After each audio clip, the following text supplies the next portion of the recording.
नमस्कार दादा, नाव काय तुमचं? सुनील जाधव. कुठून आले तुम्ही? आम्ही निफाडून आलो. निफाडवरून आले का? तुमचा काय त्रास होता?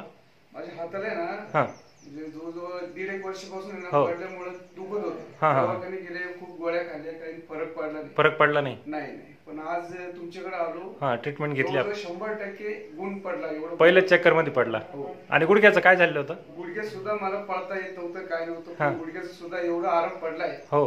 की मला सुद्धा एवढं चांगलं वाटायला लागलं. खूप चांगलं वाटलं ना? आपण वडिलांचं पण केलं, त्यांना पण विचारू. दादा, तुम्हाला कसं वाटलं? माझ्या म्हणजे एक बादली उचलली थी मी हां हां पाण्याची, हो त्यामुळे थोडा हात दुखत होता. हां पण आता असं वाटलं ना एकदम क्लिअर.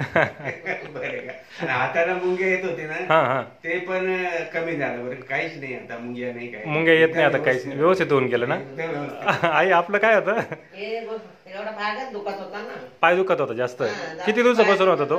मारून असं उचकड्यावर ऊन मग असं ठसठस- पूर्ण टचटच करत होतं सारखं ते? पुरं ठसठस असं. हां, हां. आता फुटायचं का मग फुटायचं असं. जास्त व्यस्त त्रस्त झालेल्या होत्या त्या. हा, मला नाही तर त्रास झाला. लय दवाखाना पाहिजे मी. हो ना? पण आता बरं वाटलं की इथं? हा, आता बरं वाटायला. बरं वाटलं ना? आपल्याला गुडघ्याचं करायचं तर ती ट्रीटमेंट आपण 5-6 दिवसानंतर करू. हां. गुडघ्याचं दुखतं त्याची. चल, आता पण जे केलं त्याचं बरं वाटलं ना? कंबर आणि बरं पाय वाटलं. चांगलं वाटलं ना? हां. ठीक आहे, चला सर, धन्यवाद सरांचे.